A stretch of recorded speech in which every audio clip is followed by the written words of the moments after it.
You are now entering a dangerous liberty zone where God-given natural rights are held sacred and exercised. This is your warning.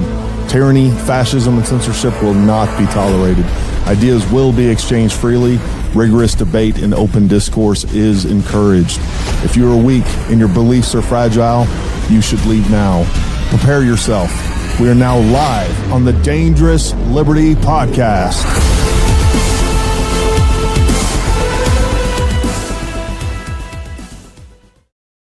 All right, folks, welcome to another episode of the Dangerous Liberty Podcast, where we know that safety at the expense of liberty is slavery.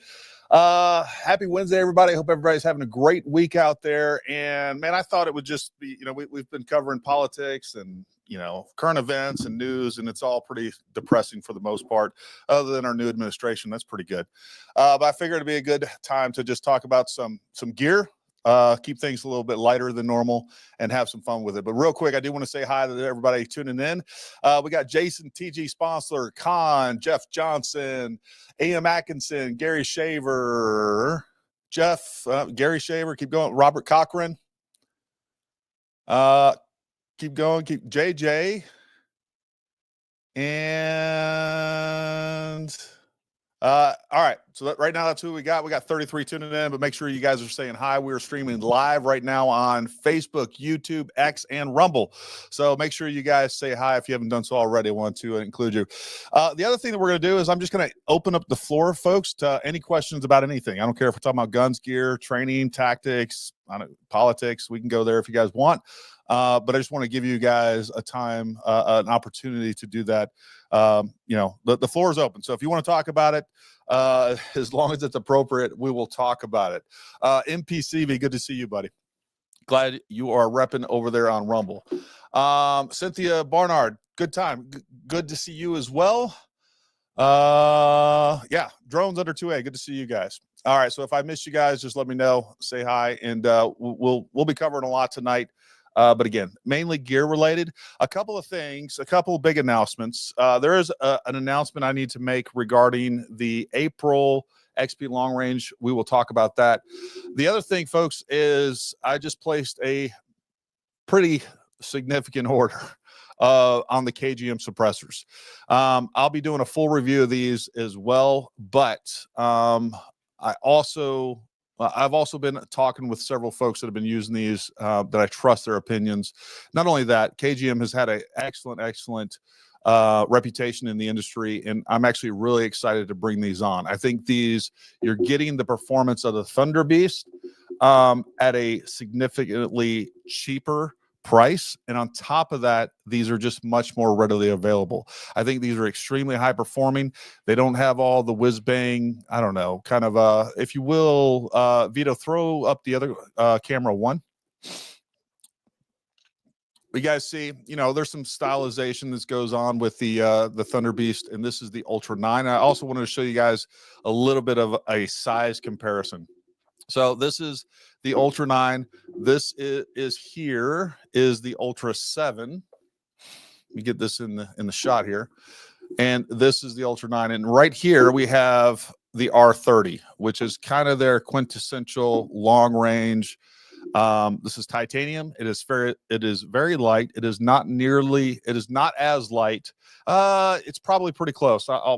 When I do the full review, I'll weigh it, but it's probably pretty close, and it probably has near the volume of the Ultra 9, but it obviously is shorter. But it also, I think this is 1.5 inches. Hold on, let me grab some calipers. I'll give you some exact measurements on these, and I'll talk about a couple of other. Yeah, so this is one. I'm getting 1.746, so it's 1.75 diameter basically is what it's designed to be, plus or minus. And then of course we have the longer Ultra 9, but I think these are going to be very close in comparison with overall volume and ultimately sound suppression. But I'll tell you, these right here, folks, everybody that is shooting long range are saying the exact same things that I always heard about the Thunder Beast. These are tightening up their groups. Their guns are shooting better with them. They're just excellent. Now, these do also have these ports around here that you can utilize or not. I can tell you right now from people that have been testing these that I trust, I'll just tell you right now, it's some guys, a bunch of guys at the 10th Group Special Forces sniper detachment have been using these and have been buying these with their own money, and have been using them for competition, have been using them through training and everything else. They have put these through the ringer, and they are extremely, extremely impressed with these. Every single one of them are saying that these ports, which, you know, to me, I was like, oh, that's kind of gimmicky if you're going to use those as some sort of compensator. They said they actually do work. And when you close these ports off, you're going to get a little bit better sound suppression.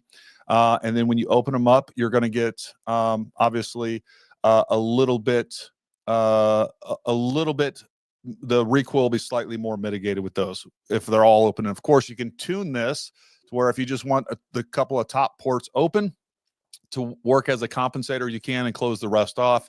You can play around with that. You know, a lot of guns will kind of recoil up and to the right or up and to the left, depending on how you have them set up. So anyways, those are options. And one of the things that I just assumed would happen is that you would get carbon lock. I can tell you those guys are saying that they are not seeing carbon lock on those set screws or those screws. And, you know, when they want to take them out, they're able to take them out. It probably can happen over time. And the other thing you said is they've never lost one. So that's all good information to me. You know, those are still kind of a non-issue one way or the other. But the fact that they're getting as good repeatability and accuracy out of these for 500 or more less than what you're going to pay for the Thunder Beast, you know, it's kind of hard to beat. And still good American-made quality suppressors, all titanium. These are available in a hub, which is going to be your direct thread, and or you can get these with this with their oh god, what is this thing called? The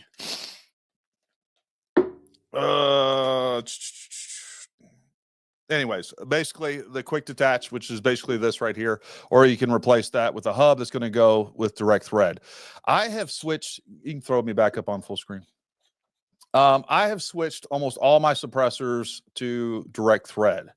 And the reason for that is because now with all the other compensators, sometimes I want to shoot suppress, sometimes I want to shoot, you know, with a really good break. And, you know, with the way that our brakes are working now to where they're self-timing, you know, I can literally take that on and off in like 30 seconds, not even. So I like that option. So all of my Thunder Beasts at first all had the quick detach option and had a, you know, the CB, the compact brake underneath there. I've taken those all off my guns.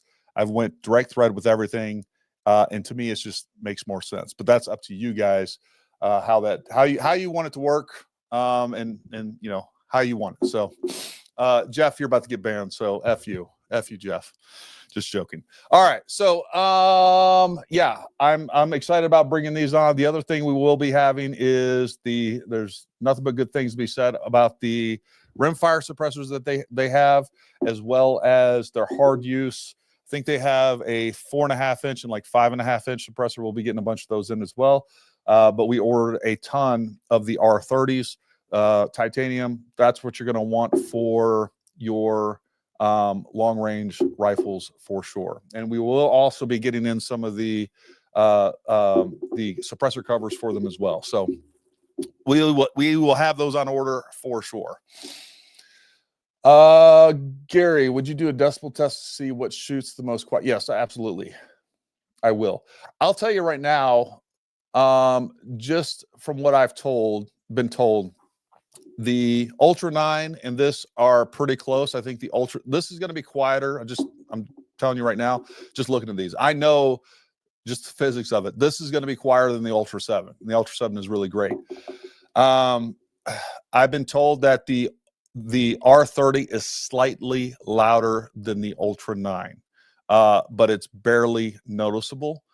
So, you know, to me, I don't even like to get too granular with sound and decibel levels, because here's the issue. There's lots of suppressors, and I've seen this. There's lots of suppressors out there that might meter a couple of decibels lower than one suppressor or another, but the suppressor that is metering like 2 decibels higher or whatever else, it sounds quieter because of tone. So just raw decibels and how loud they are isn't everything. And more important to me is, number one, how is it functioning on the gun? Is it helping it with, are we having accuracy issues? Is it messing up the harmonics of the rifle? All of those things are more important than whether it's 1 or 2 decibels louder or whatever else. But I will be doing a test, and I have some of their other suppressors coming in too. We will compare that to the Thunder Beast. But again, from people that have a lot of time on them, and really, I think the guys that I've been talking to and how much they've tested them, their credibility is going to be greater than mine, than going out to the range and doing a 30-minute video on these, because these guys literally have tens of thousands of rounds on those, literally on those suppressors, and they're all happy with them. So that was enough for me to say, you know what, we're going to start ordering these things. They've had those for a couple of years now. They've had great success with them. Out of all and those guys can get any suppressors they want, guys, literally any suppressors they want. Either they will get SOCOM to buy them for them, and or they can reach out to these companies and, hey, you know what, we're the Sniper Det at 10th Group, send us some suppressors to test out, and they can get them. So out of all that they have access to, they're saying that this is the best one out there. And those guys contacted me after I mentioned it on a video, and I've been talking to them ever since. As a matter of fact, this upcoming weekend, they will be doing the USASOC sniper competition. So wishing those guys good luck out of 10th Group. So that'll be interesting. Hit Niagara Masters comment there. So this is the deal with all our Thunder Beast suppressors, folks. We put in a well over a 6-figure order at SHOT Show. Those are going to be received in 12 to 14 months. With that being said, we have been putting in a lot of suppressor orders every single month, and we're slowly getting suppressor orders in. So make sure you check out the website. If you're not on our mailing list, get on that mailing list. It's a free newsletter that we send out. And then on top of that, if there's a suppressor that you want, go to our website. You can click back in stock alert, and you will get an alert as soon as we get that item back in stock. And first come, first serve. We cannot keep the T-backs in stock, period. And it's because they're so good. I mean, they really are. There's nothing else out there when it comes to long range. And honestly, one of their, I've done a couple videos on them, but I still can't stress this enough. This is the Dominus SR, and SR stands for secondary retention. You can get this in the standard version, and one of our instructors, Brooke, he has the standard version. I think he just has a direct thread version of this. Throw on the other camera real quick, Vito. There you go. So we have the SR version of this. So for most suppressors to even be considered full auto, they need a secondary retention on there. There's some that are rated for full auto that do not have this, that are very effective. But to be considered for SOCOM, which is the whole reason that this suppressor was built, this is the only titanium suppressor that I'm aware of that actually has surpassed the SOCOM firing schedule. And this has just been a phenomenal suppressor overall, but it does have the secondary retention. It is full auto rated. It is titanium. I don't know. You can look at the website, see what the weight on this thing is. It's ridiculously light. Definitely the lightest full auto suppressor that I have ever used or ever felt in hand. So this is a full auto suppressor there. And this, as far as a hard use suppressor, it is the most underrated, undermarketed suppressor on the market, in my opinion. I use this for anything, and you can get the standard version of this, whether it's CB or direct thread. And again, one of our instructors uses that. He uses that for his long range precision rifles. He gets great. I mean, again, it shoots as tight or tighter without with it as without. Great for long range use, but you can also throw this on an AR as well. So it's probably one of the most versatile, best suppressors on the market, whether it's precision, hard use, whatever you want.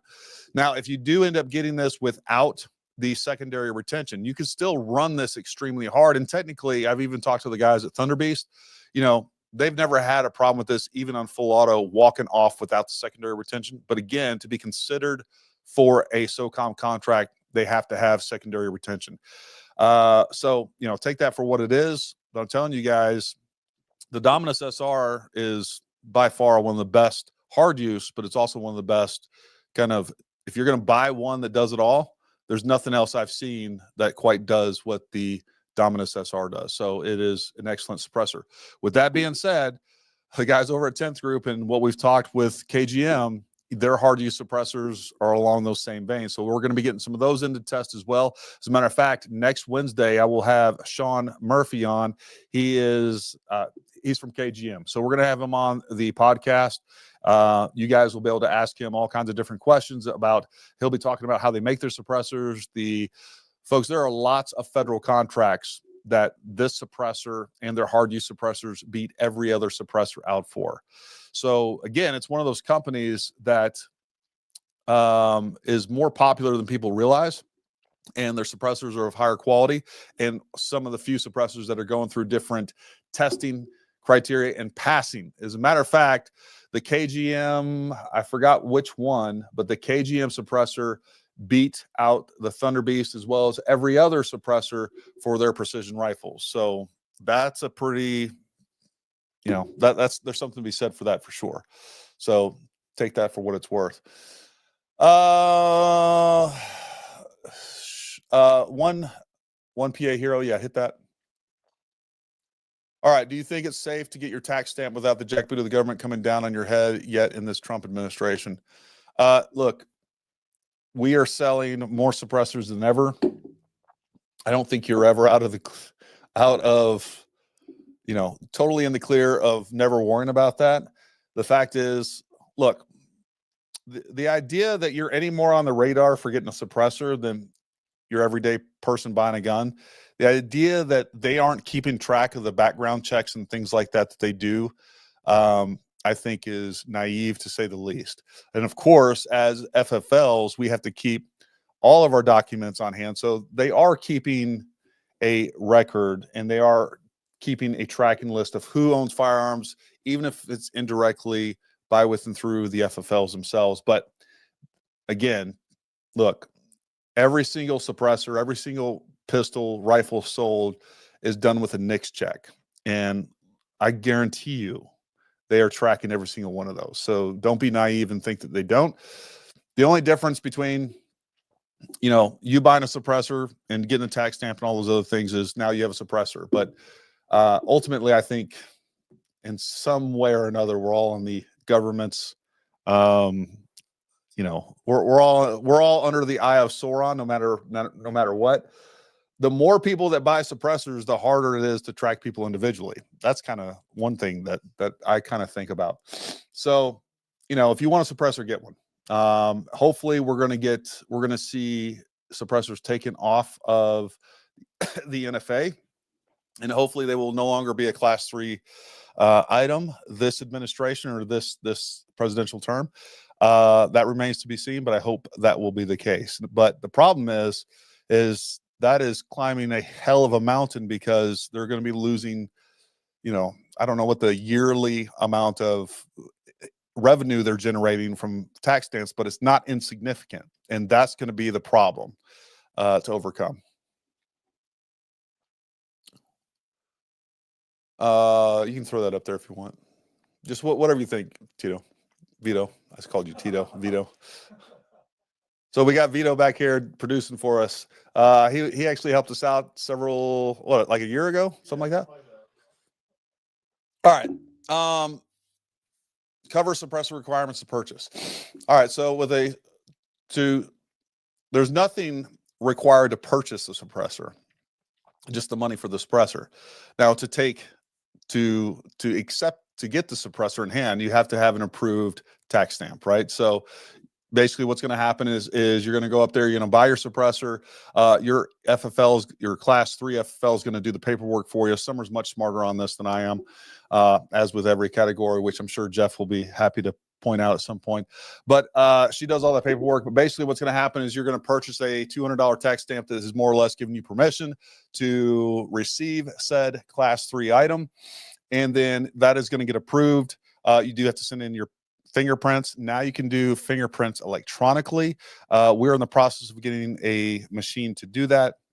And then you can send in you can actually, once you get them done electronically, you can keep the file, excuse me, and then you can send that file in every single time. And I've also heard they possibly changing this where they'll keep your fingerprints on hand as if they don't have them already in a database.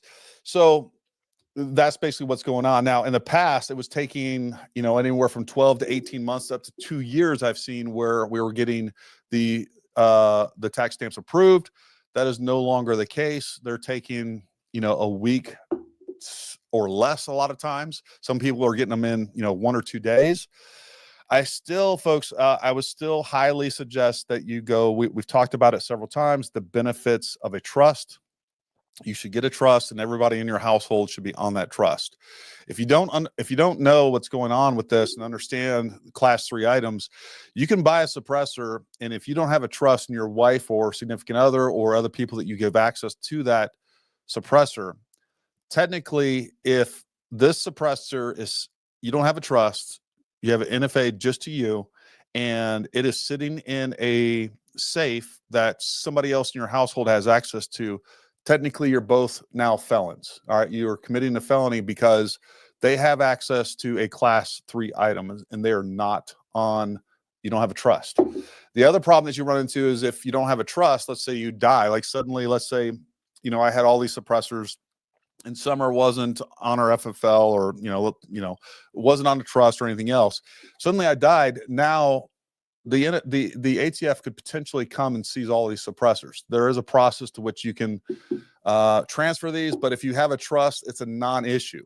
Like, you need a trust. It'll help you in so many different ways. And, I think it's just a smart thing to do. Now, typically a trust, and again, we've seen some variants on this, typically a trust will add when you're going through the NFA and you're adding people on or off a trust and you're using a trust, sometimes it can add a little bit of lead time to the approval process. But to me, it's worth it. Exercise some patience and cover your butt. It protects you legally. It protects your property to make sure that the government can't come seize your property if something were to happen to you.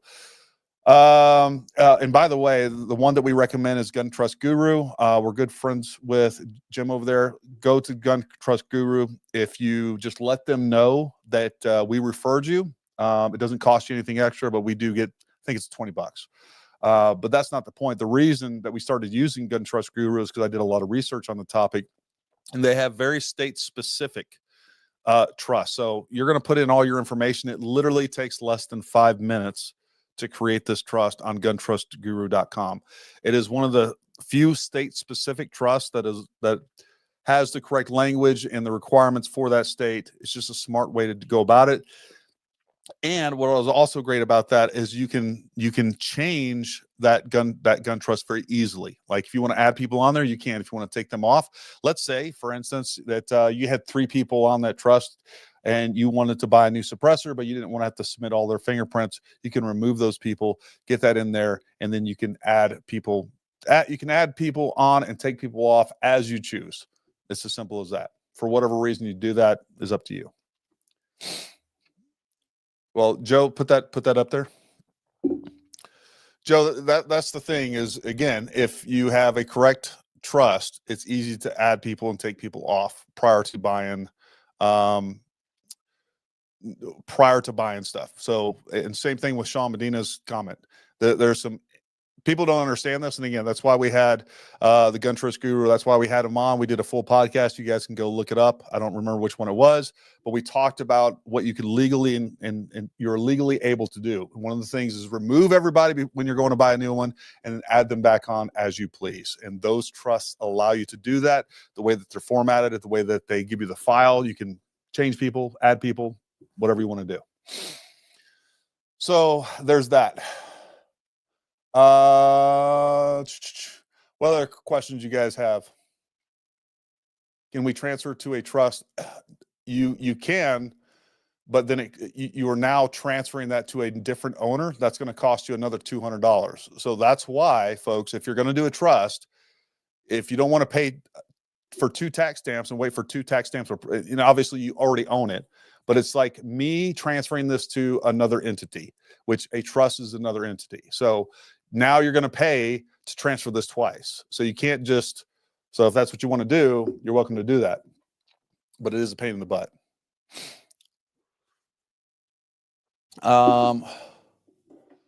Yeah, you can throw that up there. So same thing, if your wife's on there and you can take her off and, you know, add the girlfriend, whatever you want to do. The other thing I wanted to talk about, folks, is, again, hopefully you guys saw the video on these can chaps. I can't stress enough. One of the things that came up, and again, Vito, if you will, throw up the other camera for me.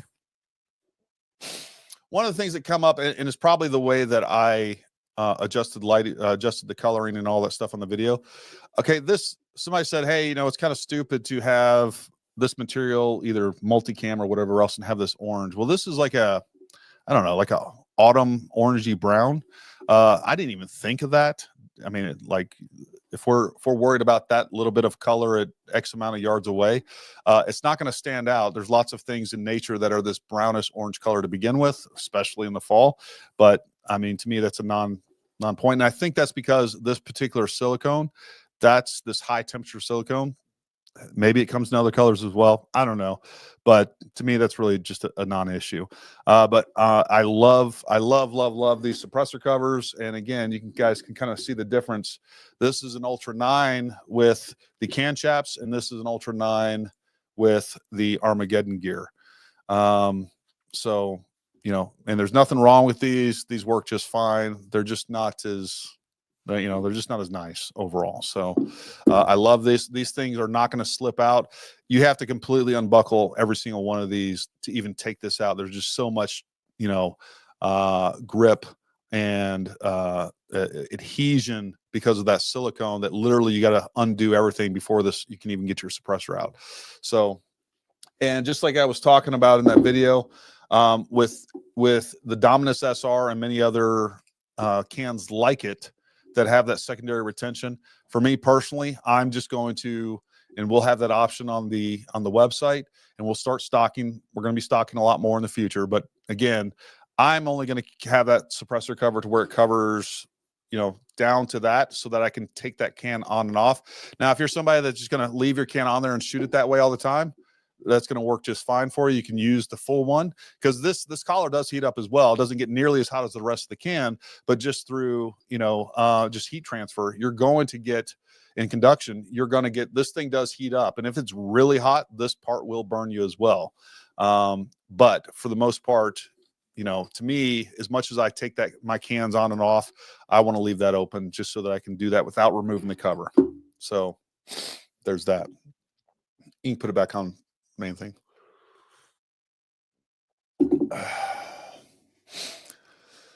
Throw up Jeff Johnson's comment there at the bottom. It does not stick out bad. You guys are completely over exaggerating how much that sticks out at more than 10 yards. You know, I mean, come on. That's crazy. Yeah, that gave away my position right there. I died because of that. That's what somebody out there is going to say. You're such a goofball, Jeff. Let me tell you something. I got Jeff and Jason on a text string, and it is one of the most funny things I've ever seen. The other thing I did want to talk about, and I had a lot of questions on these. I've had several people call and ask about the Tango Fire4000s. You can throw up at that other camera real quick. But I did want to show you guys this unit, because compared to many of the other units, the feeling, for those of you that have actually used or actually touched or have any experience with the Wilcox Raptor, the quality on this is what this feels like. This is all an aluminum housing. You do have a built-in rail system right there, all monolithic, all one-piece construction. This isn't separate. It's not going to break. Extremely high quality piece of kit. I like this thing a lot. I'm really excited about getting this out and testing it. Here is your remote. This is not Bluetooth. I know some people have talked about the fact that the Vortex one is Bluetooth. I would not want this to be Bluetooth personally. we know what happens with Bluetooth. Sometimes it works, sometimes it doesn't. For something like this, I would rather a wired remote for that particular application. But this thing is slick. We only got a couple of these left. We are ordering some more, and I will be doing a full review on it. I'll show you guys how to set this up, both from a zeroing standpoint, as well as, putting in your ballistic data to make sure that every time you laser target, you are getting the information that you need and want.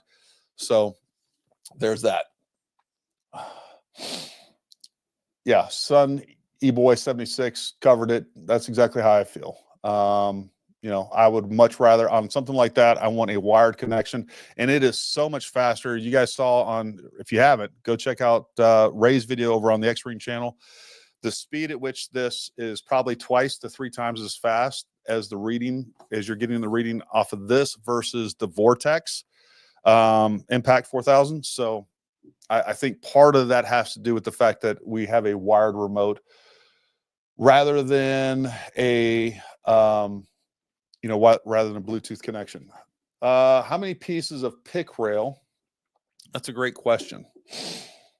I would say, hold on, let me see if I can find a piece of pick rail. I should have one around here. There we go. I will tell you right now how many pieces of pick rail you need. You can get rid of that comment. Let's see here. Oh, this is actually pretty nice. Hold on. Put on the other camera real quick. So this is the first time I've pulled out this wrench, but I do like the fact that this wrench that it comes with is made to clear the side of this. So that's pretty slick and smart. And this is, all right, so we do have spring tension on this thing. I'm trying to get this thing in the light, but we do have spring tension on this thing. I like that as opposed to just mechanical tension.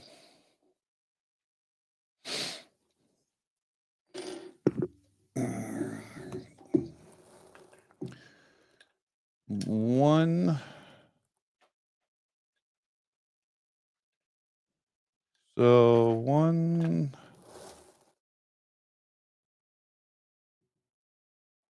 All right, you need 4 slots. All right, so it takes 4 slots to get it in there.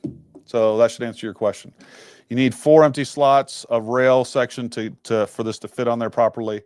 So that's what it takes. 4 slots. I don't think I have this loosened all the way yet. Anyway, so you need 4 slots. That's what it needs.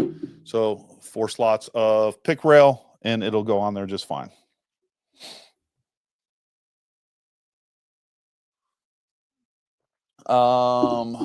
Scroll up. I feel like we missed some. I saw was lifespan.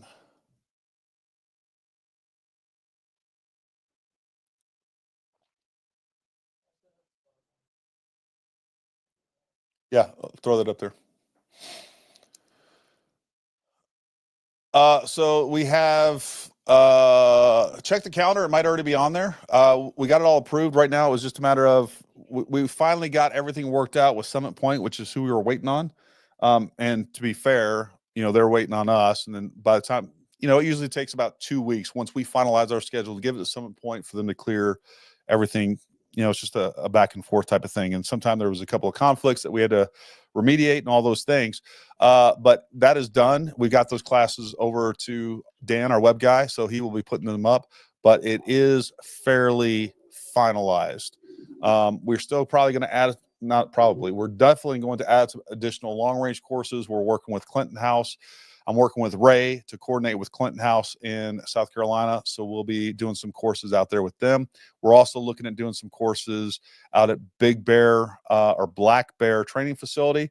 Just trying to figure the logistics and everything else without that. So, but for our pistol carbine courses, probably at least 80% of the first half of the year will be scheduled out. So we'll be good to go. And those will be up in the next week. So, or next couple of days. So that should be that. How many turns to torque at precisely 69 inch-pounds? And second question, how many licks to get to the Tootsie Roll Center? Those are all great questions, all of which I don't have the answer to. That's why God made torque wrenches.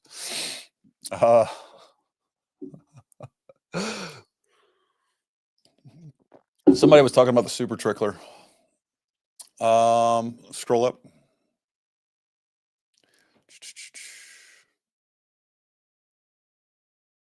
Super Trickler's been on my purchase list for a while. Folks, I can't say enough good things about the Super Trickler. I have it right over there. I love that thing. We do have 10 of them in stock. We are officially a dealer. I don't think we have them up on the website. We have an avalanche of new items coming in, and one of those is the Super Trickler. If you're interested in getting one, let us know. The other thing is, let us know if you already have a A&D, what is it, the FX120i. That's the required scale. We can either get that for you, or if you have one. But anyways, shoot Summer an email, services@ParamountTactical.com. And if you're interested in getting one of the 10 that we have in, we obviously can order more. They take a while to get in, several weeks usually. So if you're interested in getting one, go ahead and let Summer know, and we will put you on the list. And she can probably just, tell you what they cost, send you an invoice, and get it done. Yeah, that's a great question, Steve Schaefer. Did you ever get to run your 6 Max and DRM out? If so, did you ever find yourself wishing you had a 527? Great question. So before I went to that match, there was a lot going on there. So number one, before I went to that match, I decided to go with the 5-27. This is why the 4-20 is sitting here, and we'll talk a little bit about why. Let me go. I got the 5-27 right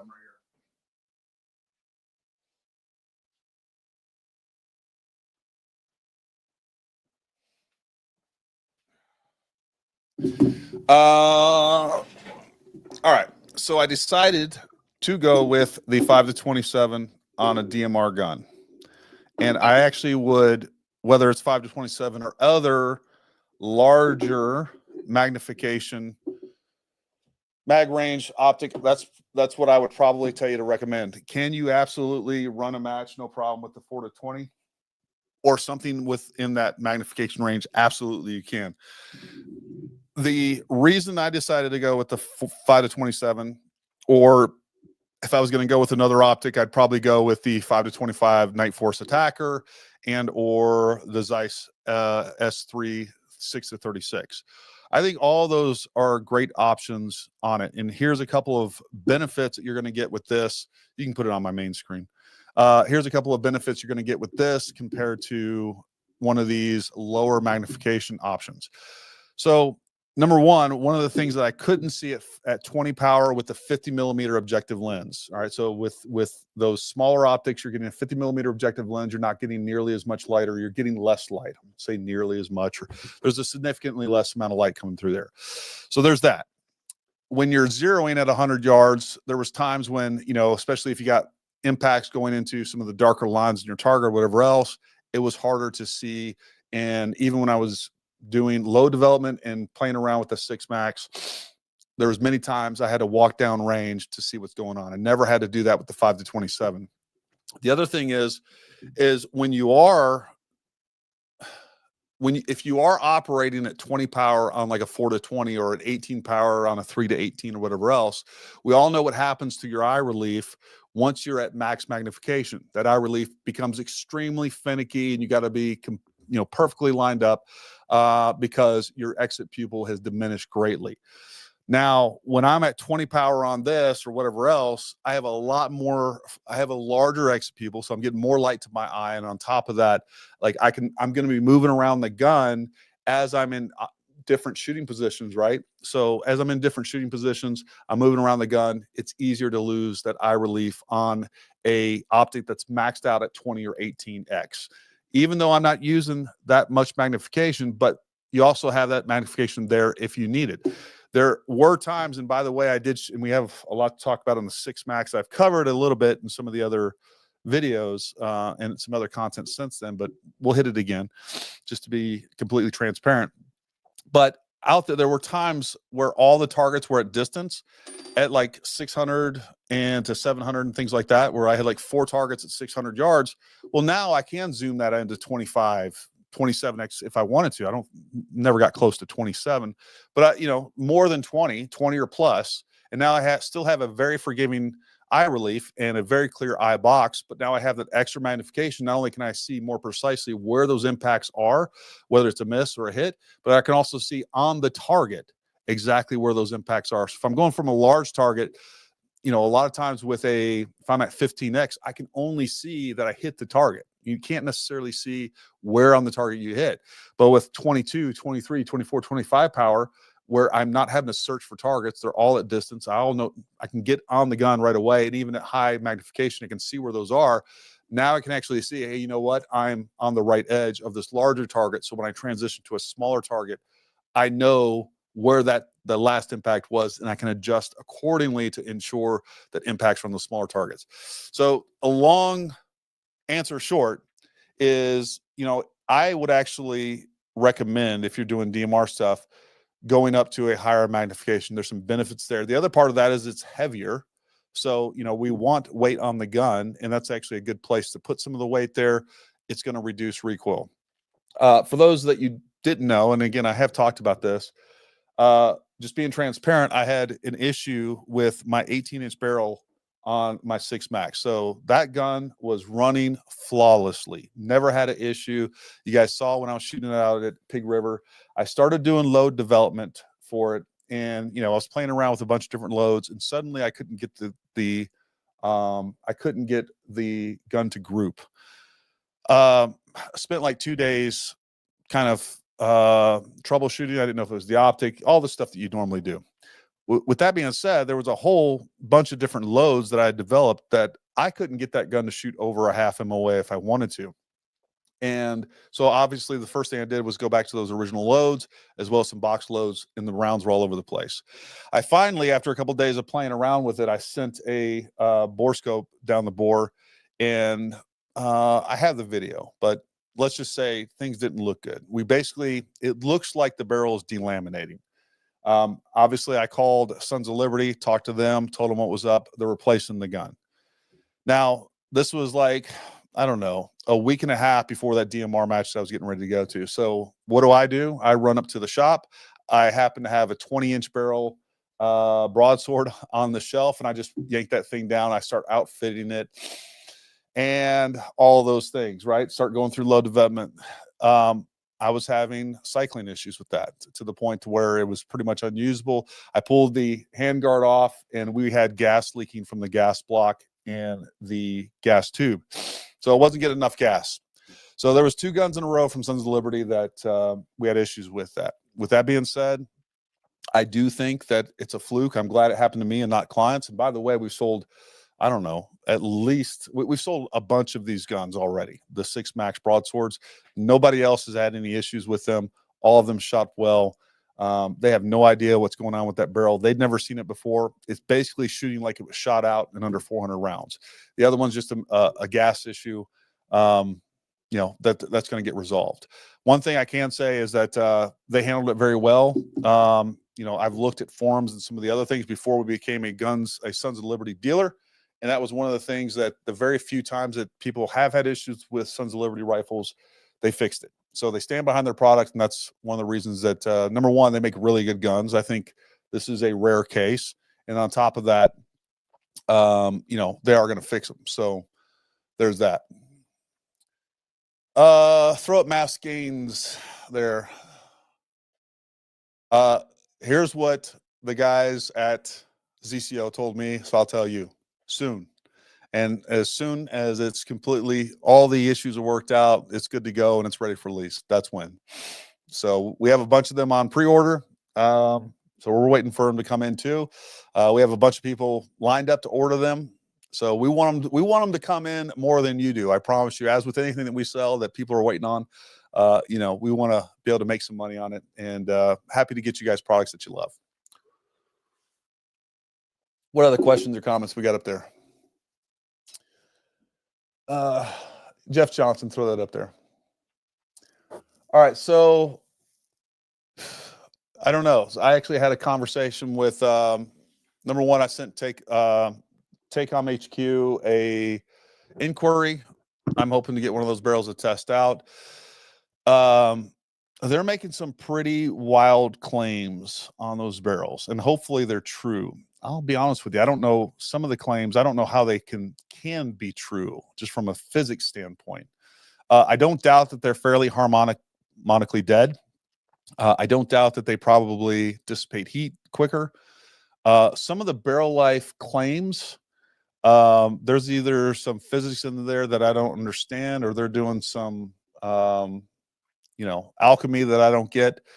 Hopefully it's true, because, they're talking like 3,500 rounds of 300 normal on a barrel, which, you're normally talking like well under 1,000 rounds. So to getting 3-4 times the life out of those barrels, that'd be interesting to see. And I'm sure. So here's what I can tell you. Again, Ray and I had this conversation either yesterday or the day before. He's getting a couple of those barrels in test, so stand by for that. I hope to get some in as well, and they are interesting. And hopefully, we're looking at a major leap in barrel technology. That would be neat to see. I kind of doubt it, but I'm willing to be wrong, and I hope I am. What was the other starred question that you had there? Yeah, throw up Mike Hens. Yeah, Mike, I did talk to them. There's no way of doing that. Where the reticle is not where the electronic readout is. So there is no way to put an electronic reticle where the etched reticle is. So that field is well below where the reticle is and where the laser is actually pointing. So that's not even an option. It's never going to happen. They may end up making a version 2 later on, but with the current, they can't do a firmware update to make that happen. There are some other things they are doing with a firmware update based on my and other people's input, like actually creating a field so they'll have density altitude within the device itself. But as far as, having an electronic reticle that you're going to be able to see in hours of darkness is just not going to, that's not a possibility. So, with everything else said, I get like, I don't know, a couple of phone calls a week on this and have this conversation. Like the optical quality of the Vector X's is so significantly better than the Sig Kilo 10Ks. It's hard to choose, but I will say that the 10Ks do just about everything that anyone would ever need them to do. If you're going to be, but it does have an electronic reticle, in the thing that the paradox, I guess you would say, is like, I almost want to say, if you're doing like low light hunting and things like that, like the Vector X's are better because it is so much brighter. Like when you go out there and it's low light and you're looking through the SIGs and you're like, oh, this is pretty good image. And then you go look through the Vector X's, it's so much brighter. It's like somebody turned the light on. But then, of course, if I need to lay something, it's pretty much impossible to do with the Vector X's. So you got to decide which one's best for you. I think for the most people, if you're buying them for competition, if you are 60, 70% on the competition side, not hunting side, and you have another 30, 40% doing it, if I would probably recommend the Vector X's. I think that, and by the way, we've had a couple of issues with the SIGs, and the warranty they had some warranty issues, and the warranty is taking them weeks and weeks and weeks. So yeah, they have a lifetime warranty on them. How responsive are they going to be with that? I don't know. But one of the things I will say, to me, the big thing, if it was me, given what I do, I'm going to be buying the Vector X's. If I had to choose, obviously I own them both. If I was choosing, I would buy the Vector X's. For competition, I think they're better. I also see them as a longer lasting unit, right? I think that Vectronics is going to continue to update these, and these are going to be a unit that is around and is upgradable and intended to be so for 5 to 10 years. And I think 10 years from now, they'll probably still be getting updates and still be a relevant piece of kit. I see the SIGs, based on how they've treated their other models, as essentially, they're going to be coming out with something new to replace it. It's like an iPhone 10, or 12, 13, 14, 15, 16, whatever else. Like, I don't even know if they've done any firmware updates at all, or even if that's a thing that they can do. Don't quote me on that. I could be completely wrong on that. But I do know for a fact that Vector X is kind of invested in this product being a longer term product than the SIGs. So, you know, there's that. What are we missing up there, Vito? Any questions?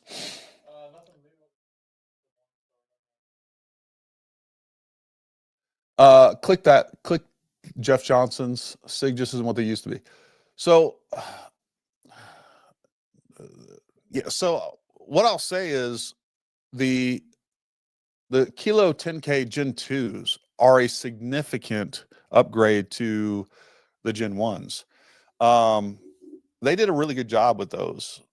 So, you know, are they as refined, or is they quite as nice as a product as the Vectors? Probably not. But they did a really, really good job with those, and I think they got more things right the first time around. So, you know, I was actually pretty impressed with them. There's some minor things going on with them, but overall, as long as you don't have any issues, I do think they are a better product out of the box. I think the Vectronics, they may have rushed a few things, and I think the electronic reticle for low light capabilities was a huge oversight. I don't even know how they missed that. The fact that they don't have density altitude in the display, and you know, the Gen 2, the SIG Gen 2s come that way right off the bat, that to me was a big oversight. So, you know, SIG did a pretty good job on those. The SIG comment has me pulling out my FUD card. Well, we never forget that you're a FUD, Jeff, and MOA still sucks. Yeah, you can throw that up there. Yeah, so we ended up just sending that back. So what we ended up doing for that client was, and again, we are probably going to have a different experience than most people, both because of circumstances and because of who we are. So first of all, we hadn't sent that optic to the client yet. So all we did was ordered another Leupold Mark 5 for them. Or was it a 4? I don't remember. Either the 4 or the 5. And then we replaced it within ourselves, and then we end up sending that back to Leupold. I don't know if Summer had any other correspondence with them. I think they just said, hey, this one's bad, we're sending it back. So that was the beginning and end of it for us. If you go to that video and you guys go through the comments there's just 10 times more people than I ever expected saying they had the same problems, saying that they're having problems with the warranty, all of those things. So go read through that comment section. I think it's pretty insightful to see just how prevalent those problems were, which are 10 times more than I thought it was. So I think Leupold has a major issue on their hands with that. And I definitely invite Leupold or anybody from their company to come in and talk about and address that. But I think it's the problem.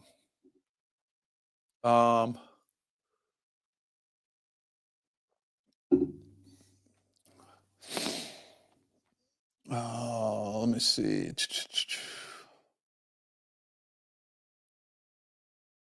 Yeah, so scroll back up real quick, Vito. Is there anything else?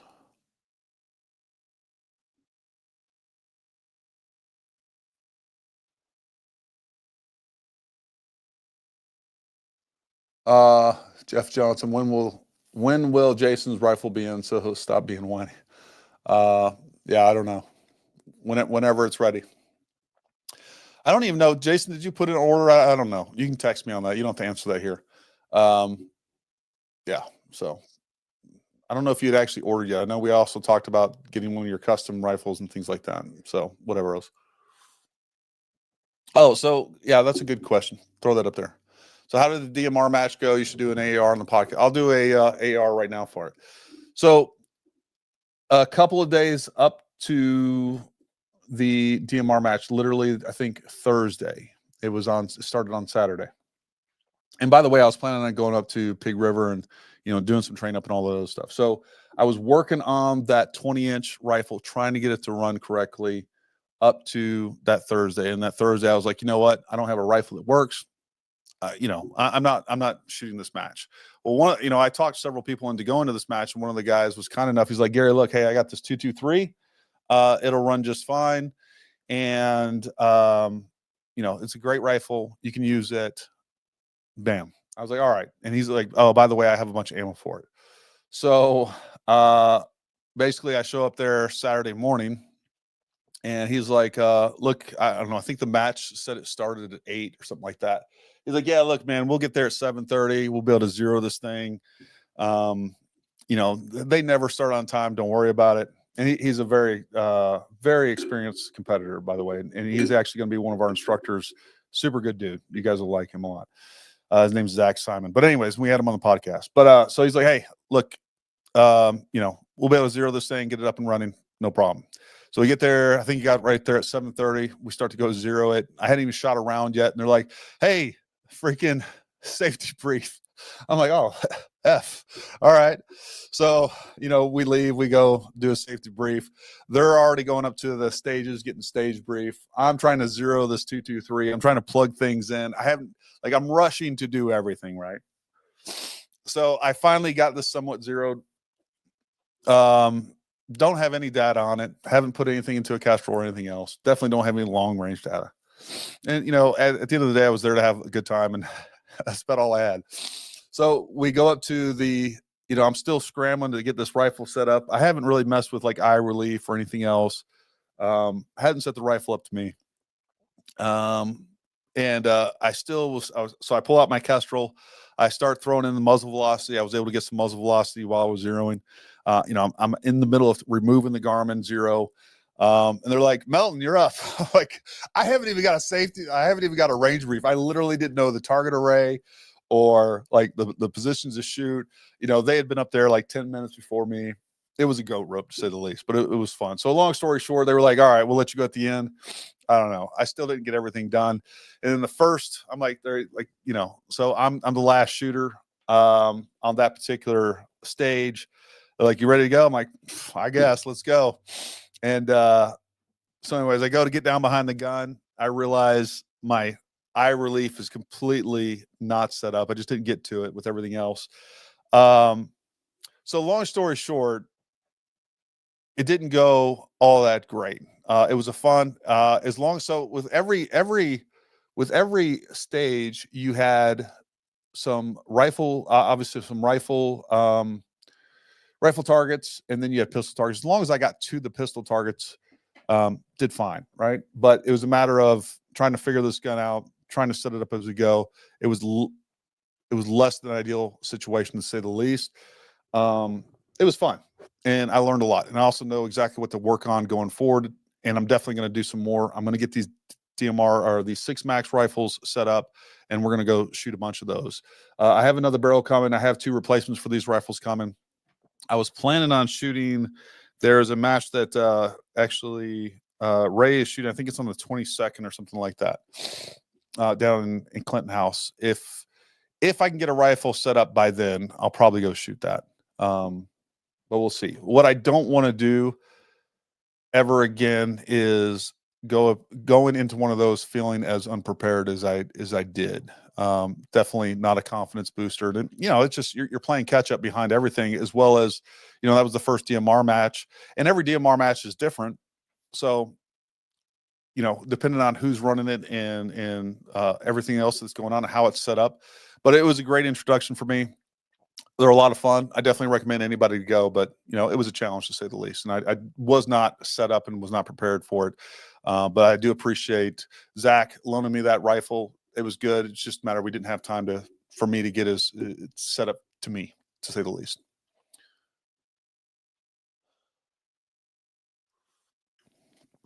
Yeah, Mike. Let me know if at a minimum I might throw that comment up.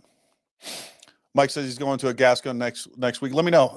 Even if I don't have a gun, I might come out there and I might come out there with you guys. Let me know if Otter's going with you too. But regardless, I may come out there with you guys. Throw up Steve Schaefer's comment.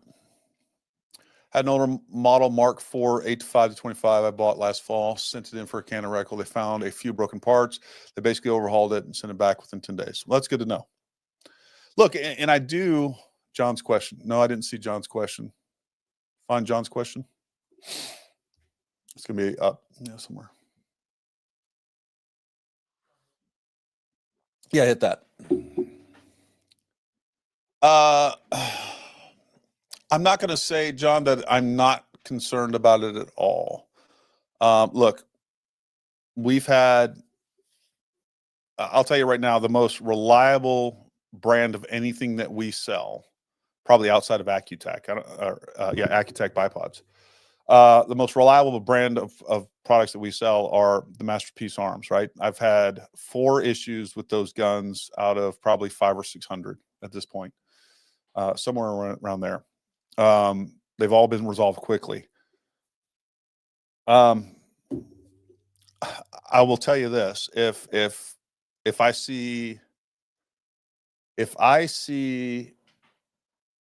we continue to see issues, if I think this isn't a fluke and I just happened, so my point with the MPA is kind of where I was going with this, is like I could have gotten those 4 rifles in a row.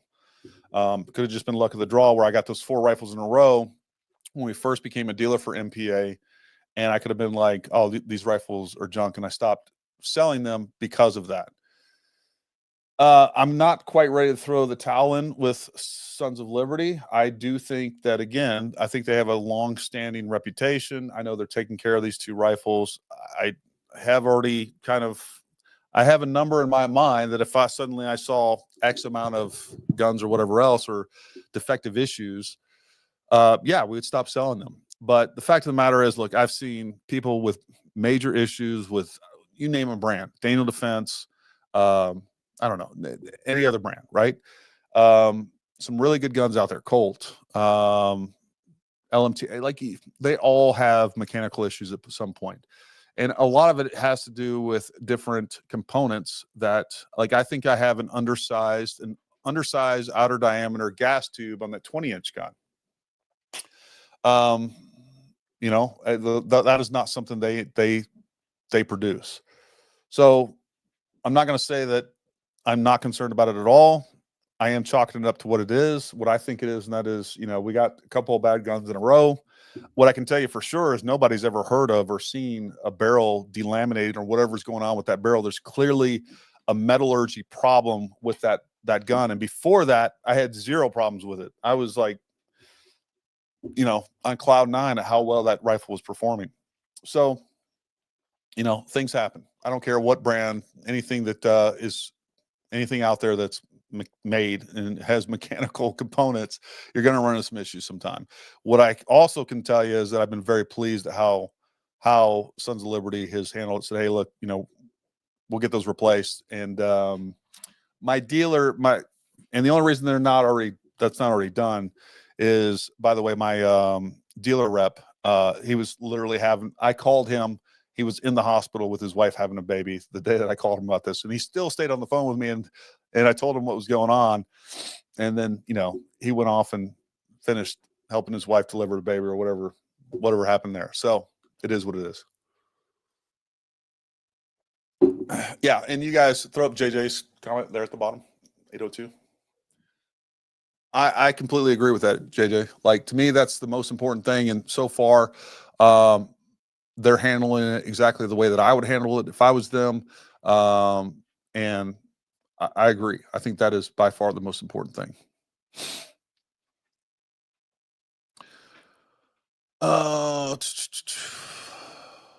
Throw up Carl's.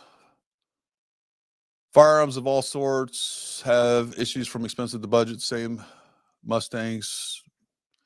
Our doctor says new means never ever worked. Yeah. Yep. All right. So with that being said, let me know if you guys have any other questions, whether it's something that we covered or not. I don't care what it happens to be, whether we're talking about optics, suppressors, rifles, whatever else. You let me know.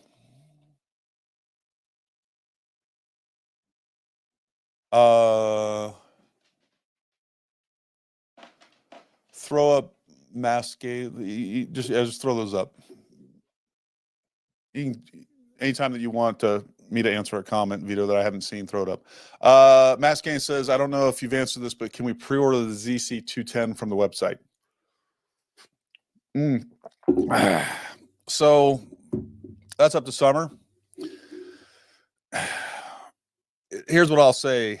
Send Summer an email, services@ParamountTactical.com. If you want to do a pre-order or put a deposit or something like that in on one, I'll let her answer that for you. If she wants to do that, great. That can become a real pain, right? Real quick. She's probably going to say no, just because we've done that in the past. And then when people's expectations of when they're going to get there, which we have no control over, now they're mad at us, which is a real shitty place to be, right? When things happen that are out of our control, and we're going through that with the SG pulses right now. We're getting nasty grams via email, like, about SG pulses, and they haven't even purchased them. Like, they're pissed off at us because SG Shooters Global hasn't gotten us the pulses that we've ordered, and we're waiting on them too. Same thing with cans, Thunder Beast Arms cans. Again, we have no control over those things. And when we start taking money from people, now they feel like we owe them something. And we do technically, but I mean, we just don't have any control over when those products are going to come in. What's another one? What was the other one in those stars? There was a couple of them. Yeah, throw up AMs.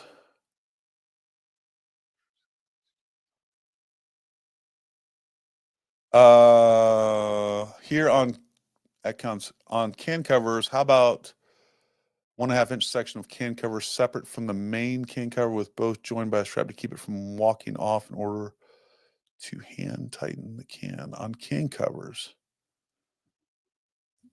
Separate from the main.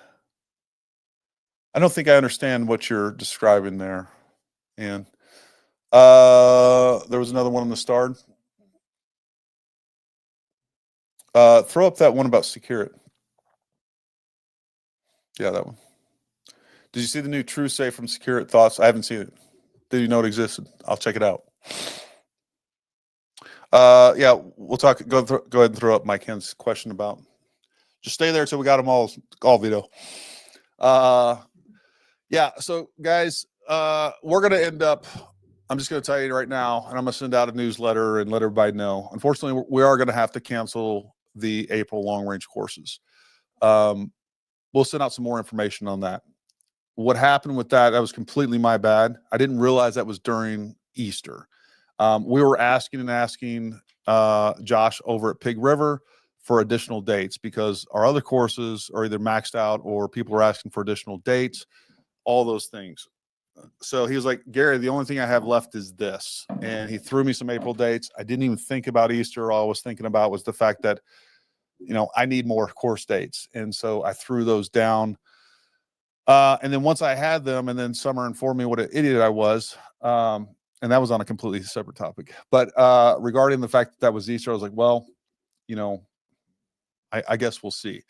But we just don't have enough people in those courses. And I know people are booking tickets and lodging and everything. And I hate to do that. And I apologize. And we're going to, for those of you that book those dates, we're going to try to help you out and square you away for any complications that we cause and give you a little discount if you want to move.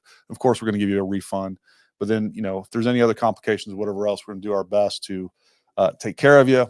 And give you a discount for a future course. So stay tuned for that. I'll send out information on that. Go back to the Starred real quick. Oh, those are Starred.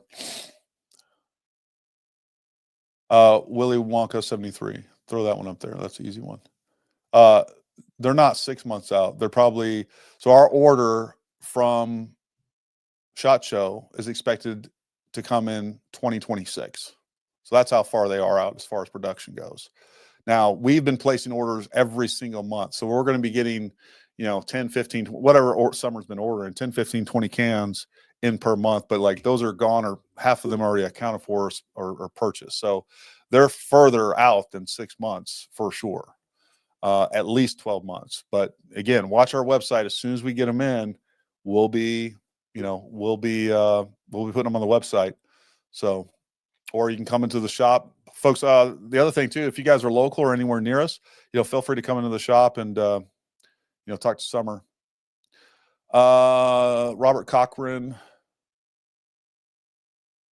Do you know the SG Pro Pulse Pro is worth the wait?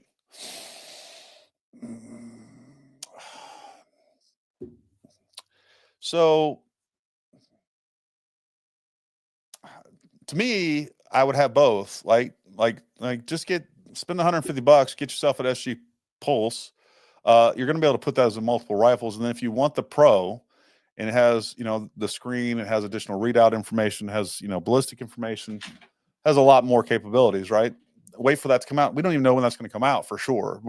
We've been told summer, but that doesn't mean it could be December. So I would just every rifle, in my opinion, needs a electronic anti-cant device. So just spend the money and get the Pulse if you can find those.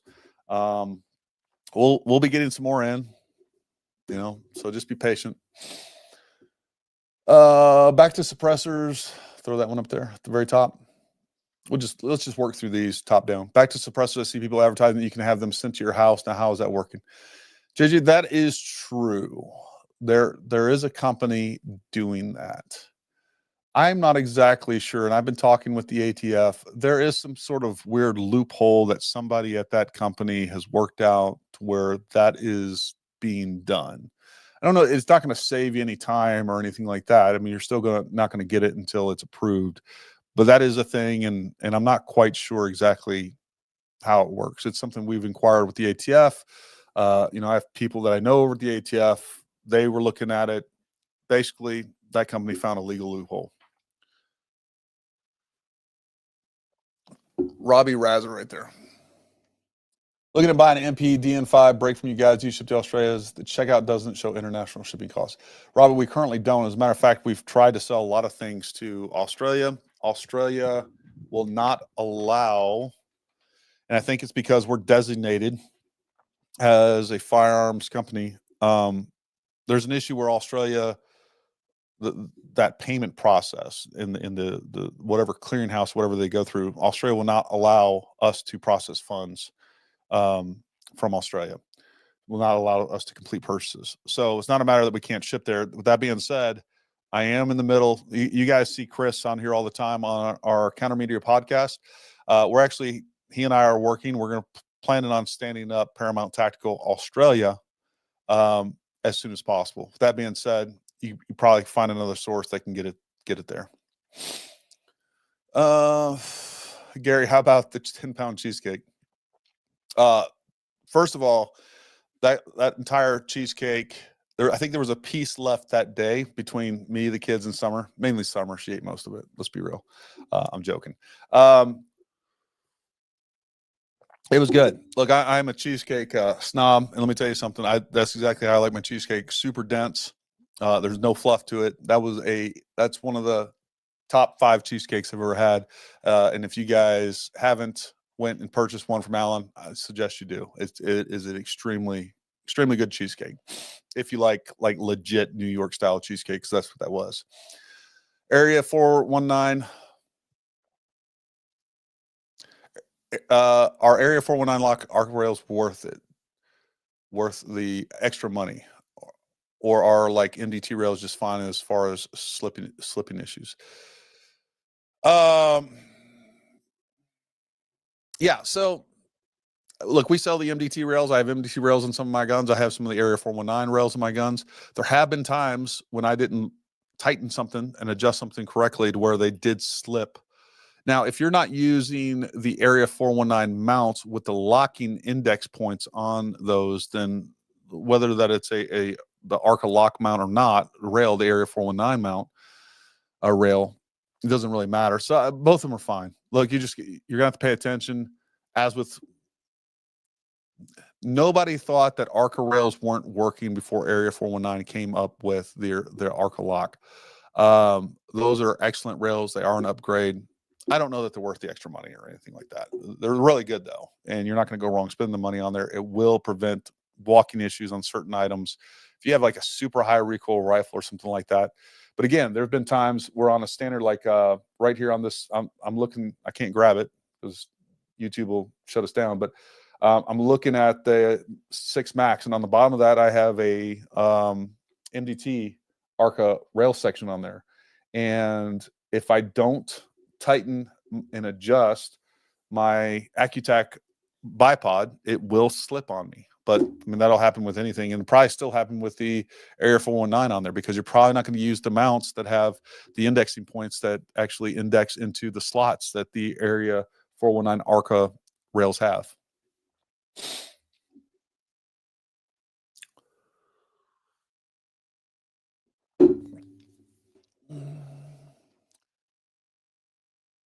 Yes. So Paul Renee, just start throwing those comments up there, Vito. Don't even wait for me to say it. Have you nailed down curriculum? Yes, we've nailed that down. We will be doing a full day of electronics on day 1. Not only will we be doing a full deep dive into Kestrel, we'll be doing a familiarization. We'll be doing a deep dive into the Kestrel. Then we'll be doing a familiarization on other electronics, whether we're talking about different laser rangefinders, the SIG Kilo 10K Gen 2, as well as the Vector X. And we'll show you how all those things work together. But then on top of that, what we're going to do is we're going to go out and confirm that data. So it's not just going to be in the classroom all day. We're going to be in there probably a few hours, and then we're going to go out and we're actually going to shoot that, true that data up, and we're also going to show you how to true your data. That, you know, there is going to be a discrepancies between what your Kestrel immediately puts out and what actually is happening in real time on the range, downrange. So we're going to go out there, we're going to shoot that, we're going to show you how to make sure all of that stuff is synced up and ready to go. So yes, we do have that curriculum finalized. I don't know if we have a complete course description, our level 2, 3. I think we do. It's been a crazy couple of months. I'll be honest with you. We've been doing wrestling. We've been busy, to say the least, and getting ready for training season, all those other things we got here. Awesome to hear you guys. We'll have a Paramount Tactical Australia. We definitely need more vendors for premium shooting gear. Yeah, I'm pretty excited about it as well. So hopefully that will pan out and we'll be able to make that happen. And I think it's definitely a fun project, to say the least. Be cool.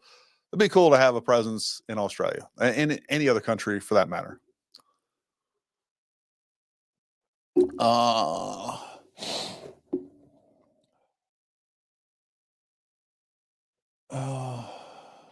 Just ordered my MPA BA. Yeah, throw it. A couple days ago, so to get his eye new to long range shooting. Awesome, Willie. Hopefully you ordered that from us. Willie Everett, you are late. That's all right. I know you're busy, buddy.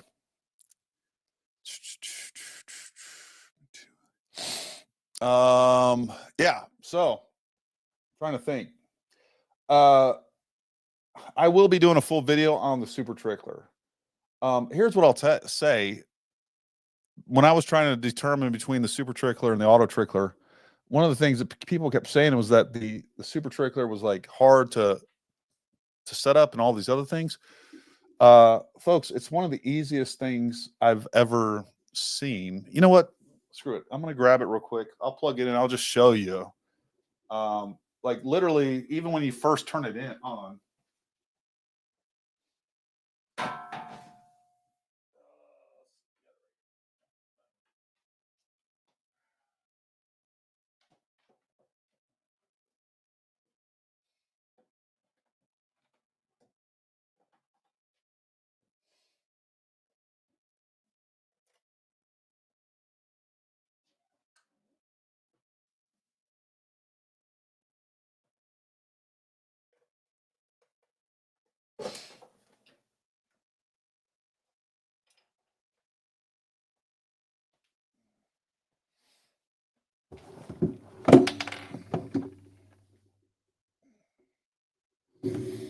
All right.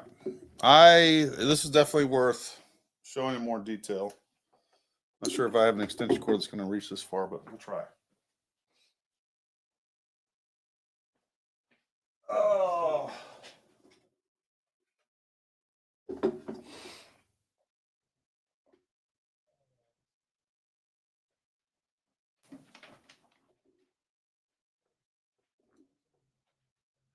So go ahead and throw up that other Other, Yes. yeah, camera one. All right. So I will show you guys this in real time, how fast this throws. And there's a couple other little accessories I want to show you guys on this as well that I definitely recommend. So you go up here, you just turn that on. Usually you'd wait for 30 minutes. You'd let this kind of set up for 30 minutes. We're not going to do that. The other thing, you guys can see one of these, but I definitely recommend, let me get my microphone over here so you guys can hear me. So I definitely recommend, and I'll move that in just a second. There we go. All right. We got a mic positioned. So I forgot where I got these. I'll probably put it down somewhere. But you can get these 3D printed devices that go with this, and I'll show you the other thing.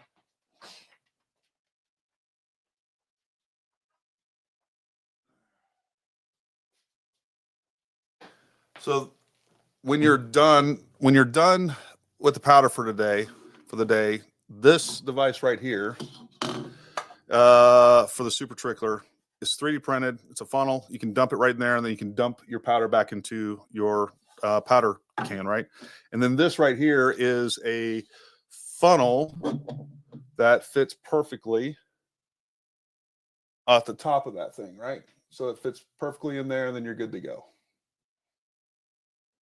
All right.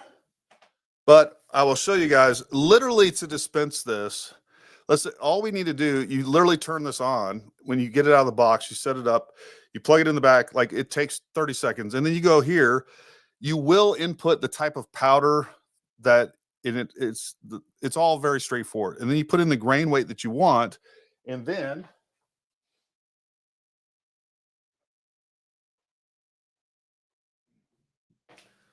I'll show this to you guys real time. Once that's good, okay, that's what we want, 28 grains. We're going to zero that real quick. Now we're zeroed. Now I'm going to hit auto and start. And it starts throwing powder.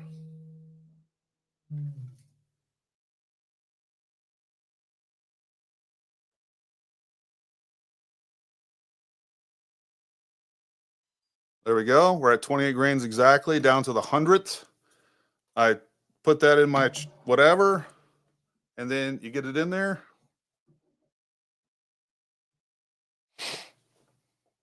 And then it's just going to auto. And then you can program this. I haven't messed with anything else with this. I haven't messed with, doing ladders. I don't do any of this stuff. Like, this is all I needed to do. And it's super, super fast. And then you can set the plus or minus. Right now I have it set plus or minus 2/100ths of a grain. So that's what I have it set to.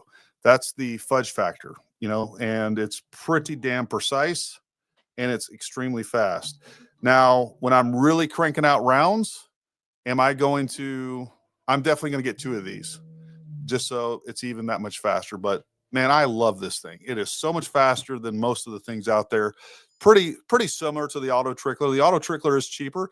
I like the expandability of this, and there's some other options that not only does it have now, but I think we're going to see some additional features and capabilities of it in the future that the Auto Trickler just will never have. So, and I like the fact that this can do firmware updates. I just like it. I think it's super easy, super simple, kind of idiot proof, and it's just super nice to have. And if you want, I'm not saying everybody needs it. I'm not saying everybody wants this one, and the other ones are great too. But for me, I like this, and this is the one that we're going to sell because it's what I like. All right.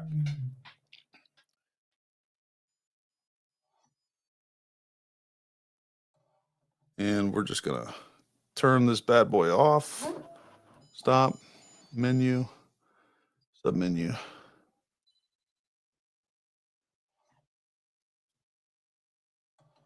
So there's that. And again, I'll end up doing a full video on this, but I mean, really 90% of what you're going to use it for and how you're going to use it, I just showed it to you. So pretty slick in my opinion. All right, front camera. Go.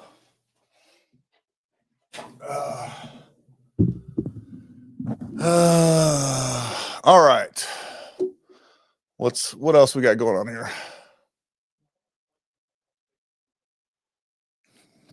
Start throwing up people's statements. We can read them too.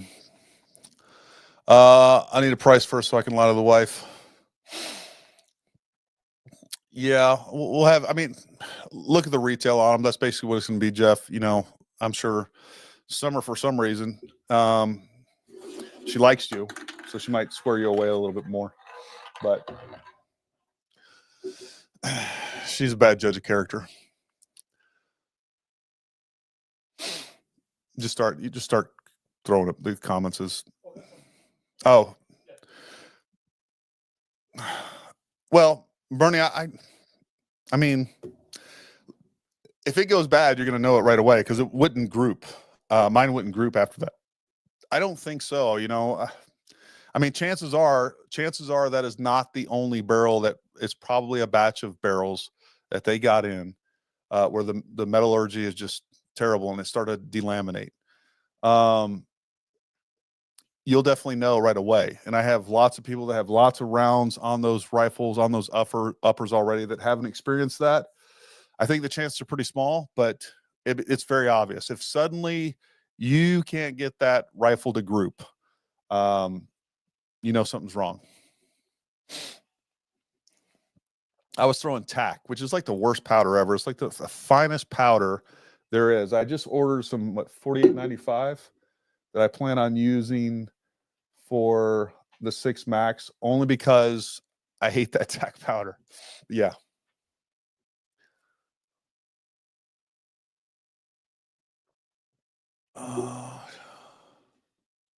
Yeah, whatever, man.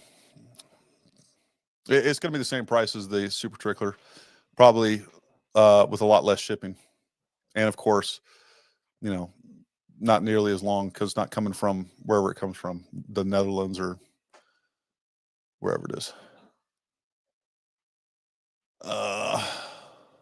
Gary didn't miss leg day, trust me. Will these tariffs affect your KDX deal? Could. 100%. We have them coming. Right now, I don't think so.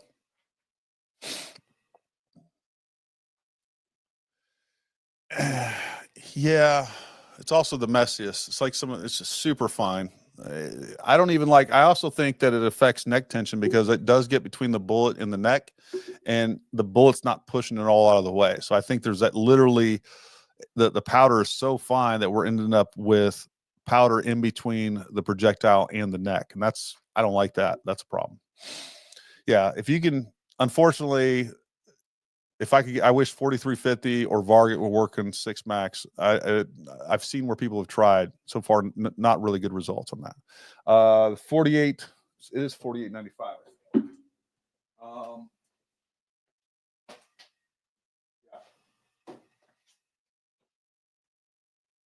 And you guys can go to the BC Precision website.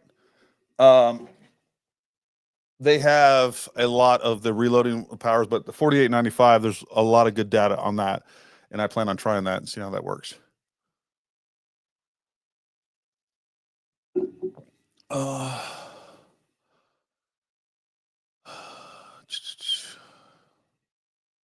RCBS, yeah. RCBS definitely doesn't do that. Do you need to do that? Probably not. But yeah, you can throw that comment up. I can't see it when you're over. I worked for Marlin Firearms when barrel droop was an issue. We redesigned the hydraulic fixturing with the receiver. Was held during machining. Yeah, things happen. Yeah, Gary Shaver, that's all I use. I use 4350 for my 6.5 Creedmoor, and then I use Varget for my 6 Dasher. It does work, Jeff. They just weren't getting the velocities out of they weren't getting good velocities out of that.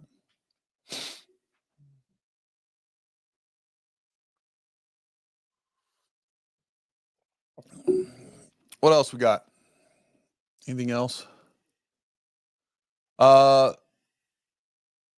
Yeah, the other thing that we'll pretty soon we're going to have John from F-Class John. We'll have him back on. I want to talk just about specifically reloading stuff. He's a lot smarter on reloading than I am, without a doubt. What really interests me is his Dylan 450 setup, where he basically is pretty much got even his precision rifle stuff fairly automated. And I think that would be a really good setup for both 6.5 Creedmoor and possibly the 6 Max as well. So we'll have him on. I want to, number one, he's just a great guy to talk to. We've been texting back and forth. Good dude. So if you're not following F-Class John, go follow him. Great channel, super smart guy, great guy as well. So, but we're going to have him on, talk a little bit more about reloading. And yeah.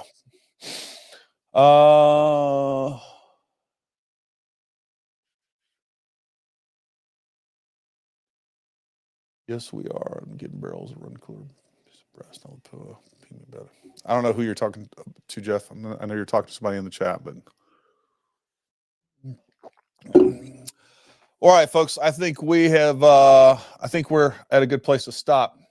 Yeah, unless you guys have anything else you want to ask real quick. But yeah, if you guys are interested in the Fire4000, hit us up. We will be getting in. I expect to have our order of KGM suppressors in less than 2 weeks. I think you guys are gonna be really happy with these as well. You know, there's some, you know, look, I'm definitely partial to Thunder Beast arms, but as far as just pure performance goes, I think these are right there with Thunder Beast arms. And you know, you throw a can cover on them, you're not going to know the difference anyhow. This one is a little bit heavy. It's still probably a little bit heavier than the Ultra 9, but it's pretty close, and it is shorter. So there's some benefits there. Some people are going to prefer that shorter. A lot of people don't really care if a can's a little bit wider. So anyways, we'll be getting those in. We'll be testing them. We'll have some more information on them. We'll have Sean Murphy from KGM on next Wednesday. So make sure you join us next Wednesday. Yeah. So until then, you know, you guys, we appreciate you watching. But until next time, stay armed, stay ready. We'll talk to you soon. Hit it.